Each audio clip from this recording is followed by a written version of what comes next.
with our looking into the Scriptures.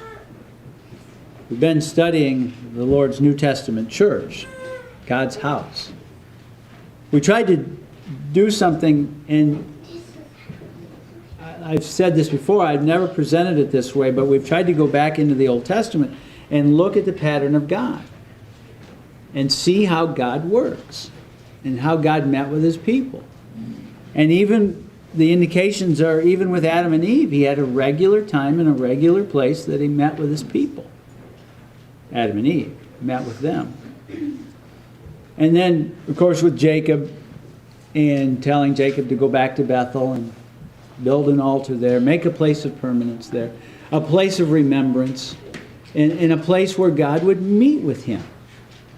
And I have emphasized that, a place where God will meet with His people. That's the pattern in the Old Testament.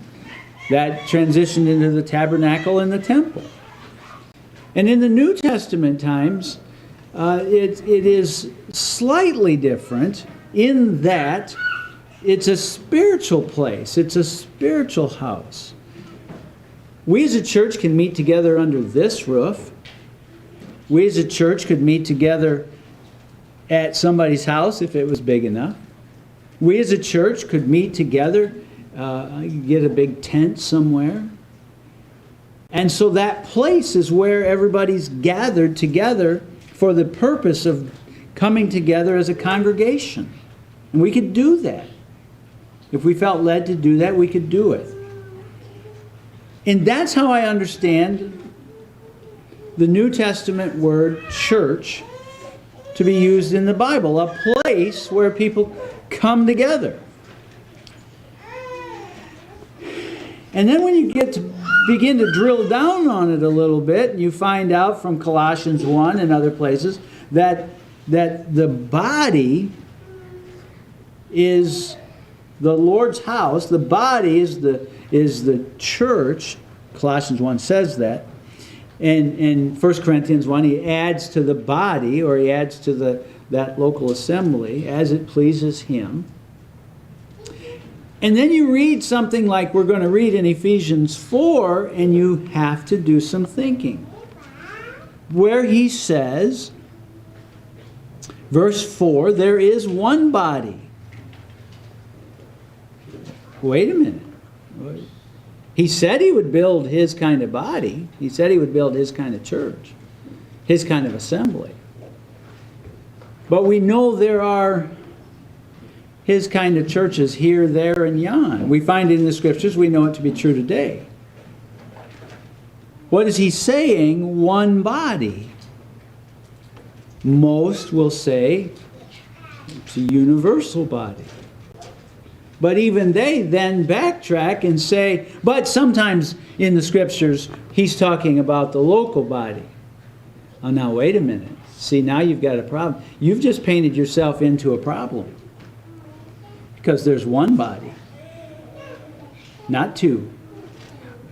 One in kind, not two. Now, you've just said the person that takes that approach, there's the universal body, and then there's the local body where folks are gathered. Well, you can't have two. There's one body. Just as there's one Spirit.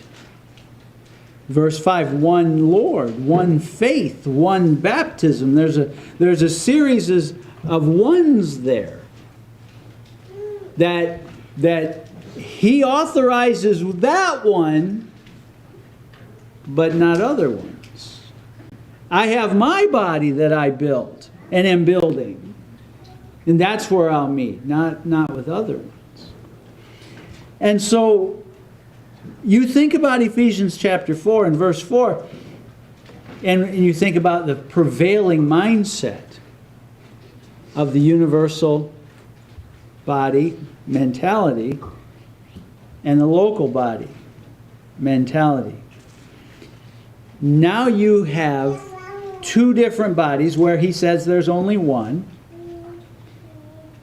You almost of necessity have two different ways of achieving membership in that body, Because you don't achieve membership in this universal body the way you achieve membership in the local body. In one, they'll say that's spirit baptism into the body. And then in other places, they'll say, no, there's water baptism into the local body. And now you've got two baptisms. And you've got two bodies. And you've got two memberships. You have the universal body. And you have the membership of this body and the membership of that body. And you have two kinds of memberships. You have two kinds of baptisms. You have two kinds of bodies. And Ephesians 4 says there's only one. How do you untangle this dilemma? I think that it's easy. When the Lord said, I will build my church, He spoke of the one kind of body that He would be building.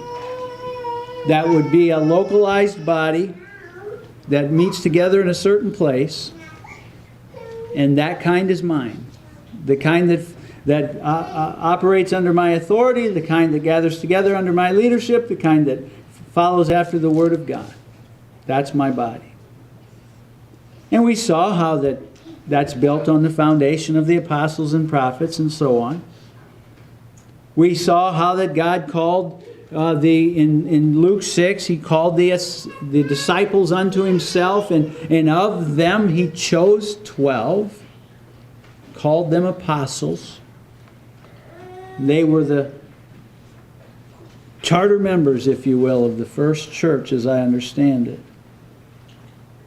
And according to 1 Corinthians 12 and verse 28, He set them in the church first.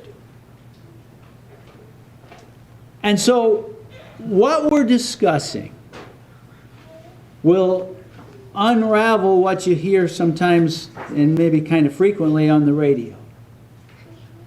A lot of the preachers on the radio, and some of them I, for the most part, like to listen to, some of them. But you'll run across, the church needs to be more this or that. The church needs to be less worldly. The church, and they're talking about they'll tell you, they're talking about the universal body. And they'll come to some passages in the Scriptures, especially to where we're going to go today in Revelation 2 and 3, and they'll say, but now that's a local body there in Smyrna and Pergamos and so on. And they've just said that there are two bodies, two different kinds of bodies, and then Ephesians 4 says there's only one. How do you unravel it? What's the answer to that? I think it's easy. He said, I'll build my body. I'll build my church. I'll build my assembly. And He used the most common word going in His day for assembly. Could be congregation, but the idea of it is where people gather together. And in Matthew 16:18, where He said, I'll build mine, He used it in the generic sense. Like, I'm going to go to Walmart. We used that illustration. I'm going to send the kids to school. I know nobody here does, but I'm going to send my kids to school. That's an institution that is a literal place that you can send kids, presumably to be taught, and there's lots of them. But they're basically one in kind. There's that school district and that school district and that school district. Many in number. That's very similar to how the Lord used the word church when He said, I'm going to build mine. There's one over there, there's one over there, there's one over there. They're all the same kind, but there are many in number. So we're talking about trying to discern what the Lord meant when He said, I will build my church. All right, that's fair. He said that in Matthew 16. Go a couple of chapters over to 18. And remember, for whatever reason, Matthew is the only gospel writer that uses the word church in their gospel and talks of what the Lord's doing here. And in Matthew 16:18, he said, I'm going to build my assembly, which is what the word church means. And in Matthew 18, the Lord is speaking. I like that yesterday. Somebody said all the answers you got in the Word of God are in black and white and sometimes red. I don't know that I've ever heard that before, but I liked it. And you got on my Bible here, this whole section is red. It's the words of the Lord. Matthew 18, starting in verse 15, he's dealing with how to solve problems between brethren.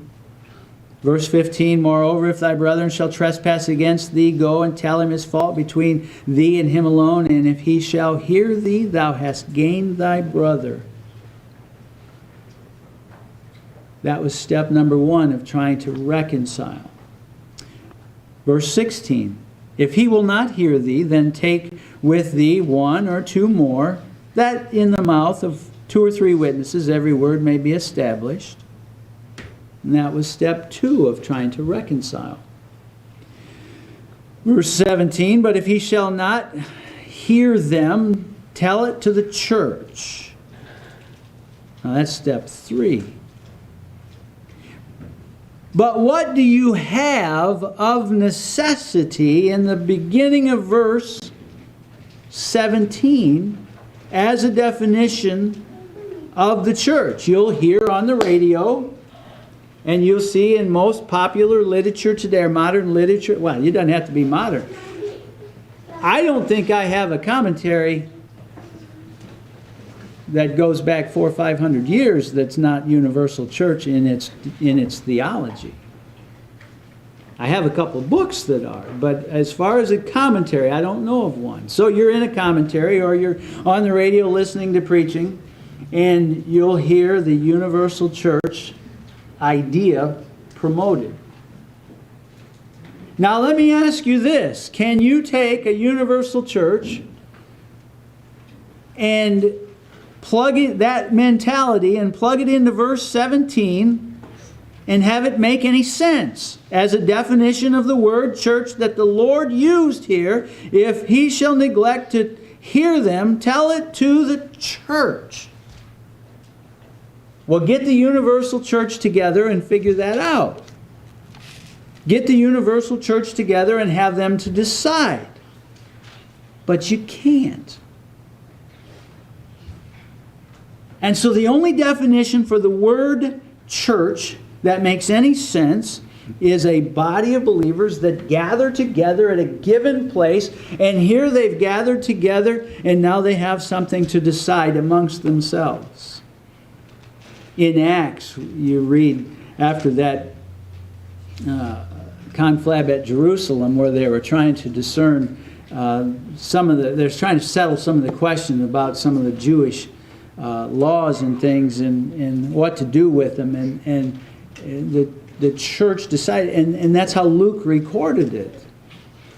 The apostles and the whole church agreed to do this, and this was the disposition of the church, and they sent apostles to tell of their settlement. And so here, how did the Lord use the word? He used it obviously with a definition that would indicate a localized place where folks can gather together. Now, it's not the building, I understand that, and I remember that, but it's the place where they gather together, wherever they chose to gather together and formally convene and conduct business and church services and do the work of the Lord. And so, from chapter 16, where he first uses the word, Matthew records it for us, to chapter 18, where he then next uses the word, and Matthew records it for us, we find that he used it in the local sense. We find that he used it in a literal, visible body kind of sense.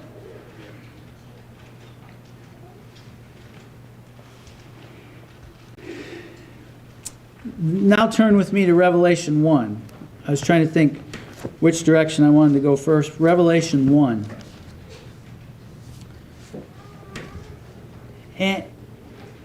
And what I'm tracing today in the Scriptures is how the Lord used the Word.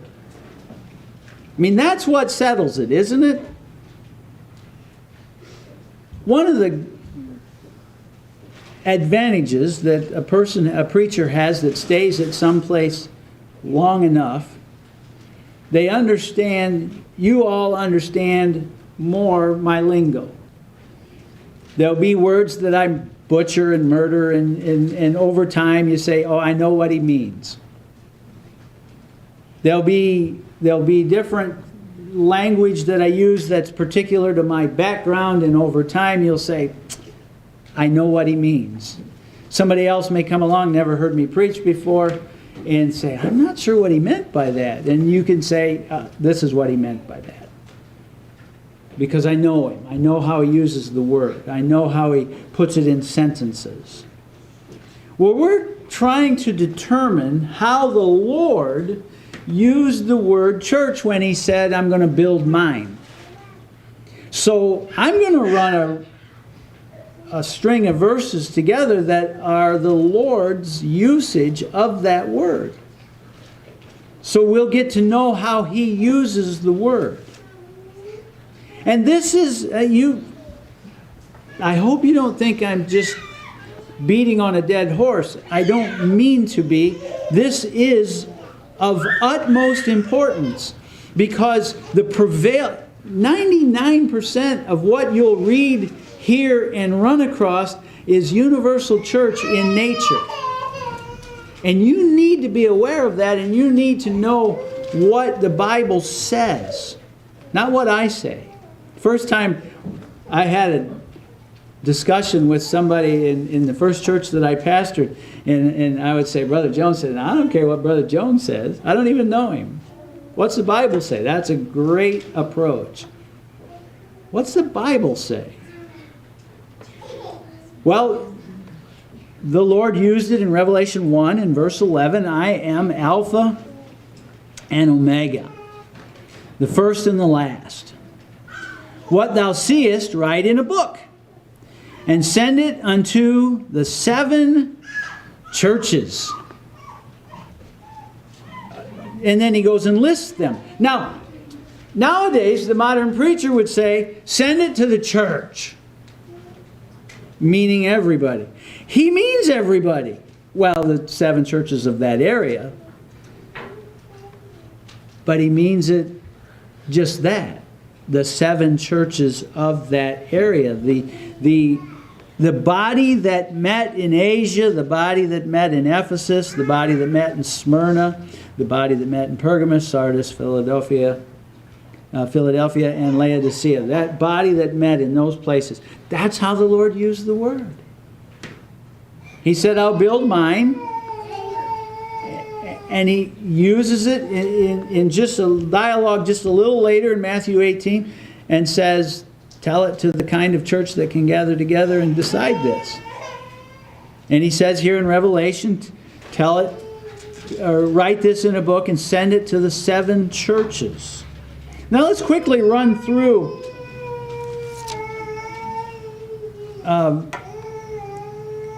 the churches. Revelation chapter 2, I want you to notice verses 1 and 7. And we're not even going to read the whole verse. And unto the angel of the church of Ephesus. You have the word church used in the singular form. You have the word church used with what can only be identified as a group that gathers together in a given place, this one in Ephesus. Nothing universal, nothing invisible. That's how he used it. Unto the angel of the church of Ephesus. And then he ends in verse 7. Well, it's not the end of verse 7, but he that hath ear, let him hear what the Spirit saith unto the churches. And again, he doesn't use the lingo that the preacher today would normally use. Let's hear what the Spirit says to the church. You hear it if you have discerning ears and listen to modern day preaching. You'll hear it all the time. That's not what the Lord said here, though. He said, I'm going to have you write to the church at Ephesus. And then he ends that discourse with them. He that hath ear to let him hear what the Spirit saith unto the churches. In Ephesus, in the letter to the church at Ephesus, you have this definition. You have a church that is one in kind, and yet recognizing many in number, as indicated by the word churches being in the plural in verse 7. It's not universal. It's local, visible, church that can gather together. Chapter 2, verses 8 and 11. Unto the angel of the church at Smyrna. Verse 11. He that hath an ear, let him hear what the Spirit saith unto the churches. And this pattern goes down through every one of them. Verse 12. Unto the angel of the church in Pergamos. Body of believers gathering together in Pergamos. Verse 17. He that hath an ear, let him hear what the Spirit saith unto the churches. That's the third time, right? He says the same thing. 18 and 29, the church at Thyatira. Verse 18. Unto the angel of the church at Thyatira. And 29. He that hath ear, let him hear what the Spirit saith unto the churches. This 4 times in a row. He's used exactly the same language. I think we've got a good pattern going to understand how the Lord is meaning this, how the Lord is using this. Revelation chapter 3, verses 1 and 6. Unto the angel of the church at Sardis. Verse 6, he that hath an ear, let him hear what the Spirit saith unto the churches. Verse 7 and 13, unto the angel of the church at Philadelphia. Verse 13, he that hath an ear, let him hear what the Spirit saith unto the churches. Verse 14 and 22, for the Laodiceans, unto the angel of the church of the Laodiceans. Verse 22, he that hath an ear, let him hear what the Spirit saith unto the churches. So concludes every time the Lord used the word church or churches recorded for us in the New Testament. And every time he used the word, it was and could only be defined as the kind of body that can gather together in a given location,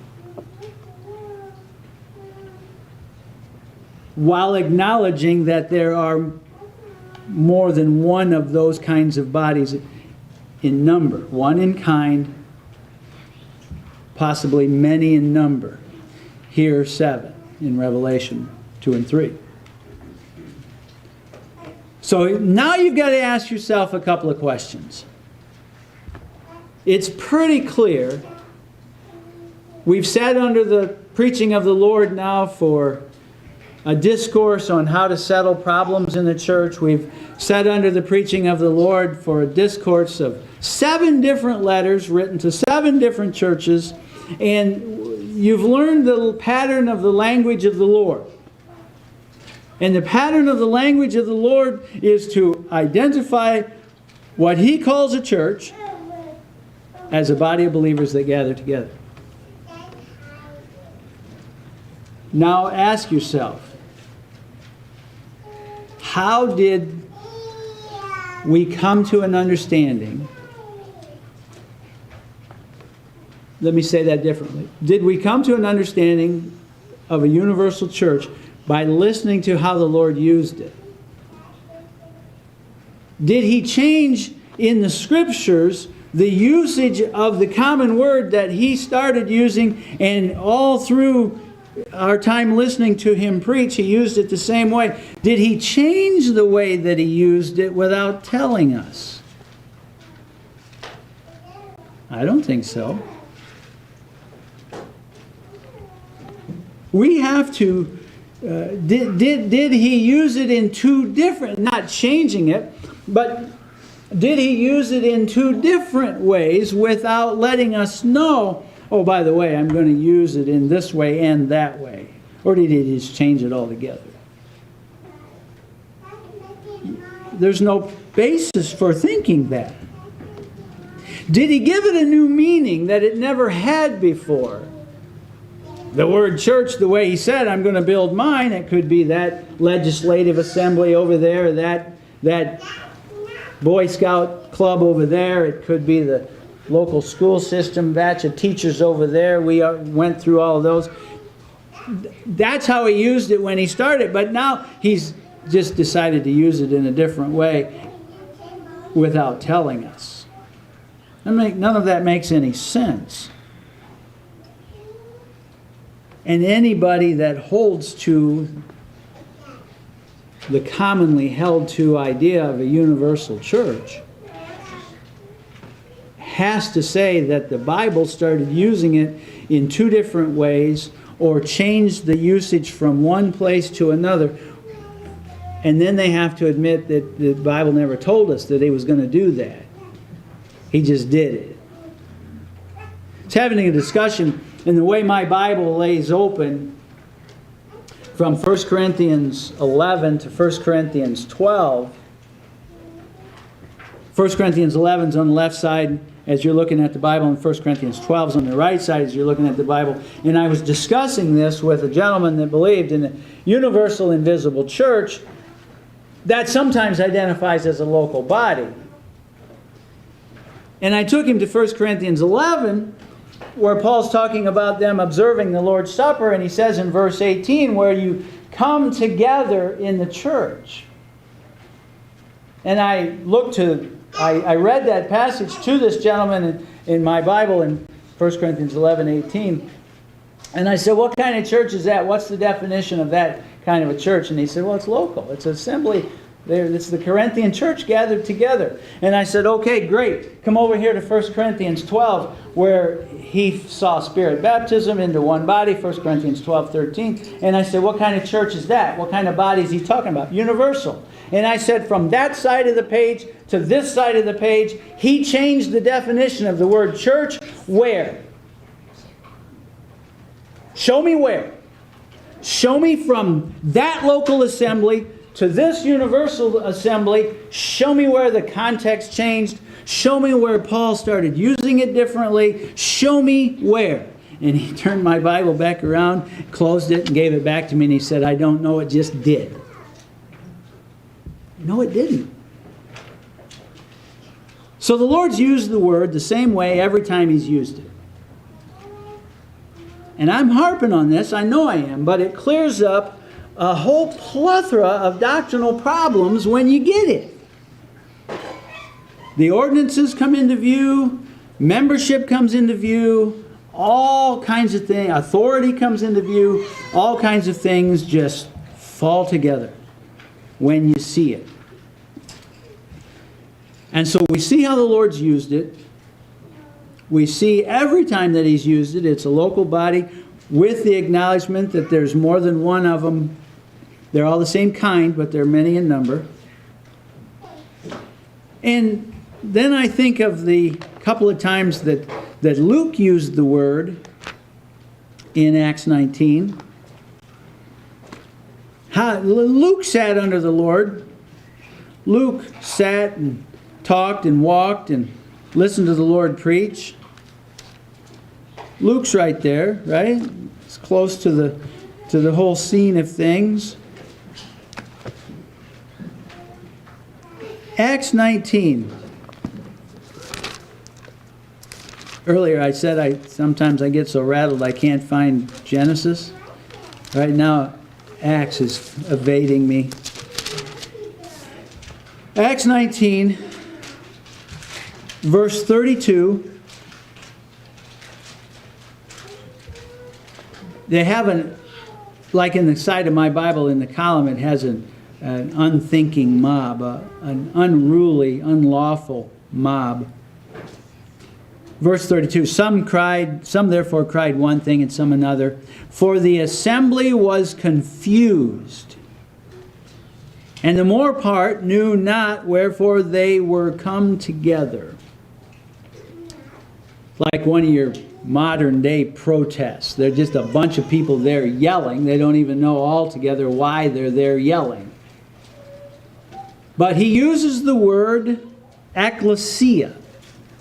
Same word that is translated church 115 times. But here, the translators appropriately translated it assembly. Because that's what it was. A gathering of people. So Luke uses the word the same way the Lord did. Go figure. And he does so in verse 32, verse 39. But if you therefore have anything concerning other matters, it shall be determined in a lawful assembly. This was an unlawful assembly in Acts 19. And you need to get this put in a lawful assembly. A gathering of people. Nothing universal, invisible about this group. This was an angry mob. They didn't know why they were there, all of them, but they were literally there. And verse 41. When he had thus spoken, he dismissed the assembly. How do you dismiss a universal assembly? You can't. Can't gather them all together, you can't dismiss them. So this is a local body. And this is the kind of churches that Jesus said, I'm in the midst of. Revelation 1, Matthew 18, where 2 or 3 are gathered together in my name, there am I in the midst of them. Look back in Luke 24.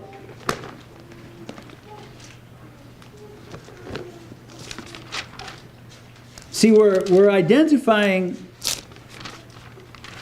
very specifically, trying to use every time the Lord used the word, trying to identify how he used it. And now those gospel writers, how Luke used it. How Luke used it in Acts 19. Developing a pattern of how the Lord used it and how those around him used it. Luke 24:33.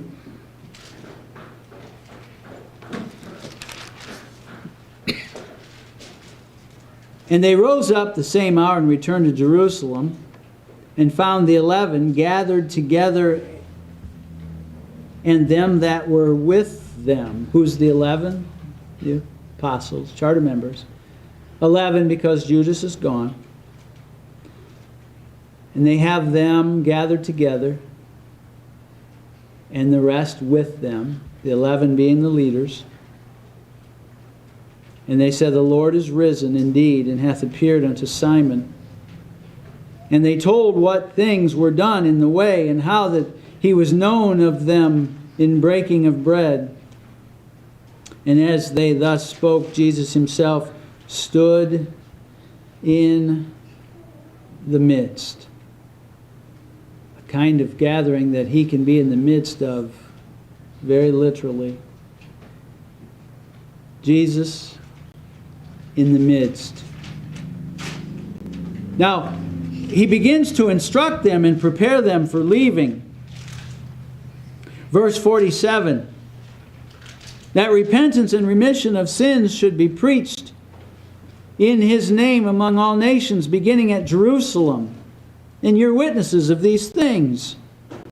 And behold, I send the promise of my Father upon you, but tarry ye in Jerusalem until you be endued with power from on high. And so he's addressing his congregation. He was in the midst of them. He's addressing them. He's told them to wait in Jerusalem. And then we read this recently in the book of Acts, chapter 1, where he explains to them a little bit more about this enduing of power. But refresh your memory with me in Acts chapter 1 and notice the participants of this conversation. The end of verse 2 references the very last phrase, the apostles whom he had chosen. Verse 4, being assembled together with them. Just like in the account that Luke ends his gospel letter with. A group of people that gather together and have, we'll add one more layer to it in verse 15, that in that parenthetical statement there's a number of names together that numbered about 120. It's a group of people gathered together in such a way that there's a discernible membership list. Not everybody that walks into every service is a member of Faith Missionary Baptist Church. Not everybody that walks into any service of any congregation probably is a member of that congregation. But in this congregation that he was in the midst of, it had a definable number. And Luke wasn't trying to get exact to the exact penny what the number was, but he says about 120. So prior to Pentecost, of course, that's about to change. So the local church, by definition of how the Lord uses it, is a place that people gather together. A place where people can, and not the place, I understand that, but a localized gathering together of people. That in their membership, there's a definable, identifiable number. And that's how the Lord used it. And that's how the close associates and the writers of the Gospels used it. And that's how Paul used it, by the way. Vastly, by and large, vastly, he used it in the very local sense. A few times in the institutional sense or the generic sense. And so when you see that, when you begin to see and identify and define the church as that kind of a body, then many, many other things come into view. And doctrinal errors dissipate. And so that's why we're focusing on this. But the main point today is to see the Lord's usage of the Word. And it's so clear how He used it. One has to ask, why would one use it any other way? Circling back to Ephesians 4:4, given the fact that there's only one kind of body. And if I have to pick the one, my Bible seems to be pretty clear that the Lord used it in the local, visible, literal, gatherable together sense. I know that's more teachy than preachy, but as we study the New Testament church, I find that one of the things that rings in my head is an old preacher that's long gone on to be with the Lord. He said he'd pastored a church 20 years. And he had one of the members come to him and said, I've heard you say local church for 20 years and I don't know why. Why are you telling me local church? I don't know what you mean. And that rings, I've heard it, that was 15, 20 years ago that I heard him say that. And I don't want that to be us. I hope it's making sense. If it isn't, please come and ask questions.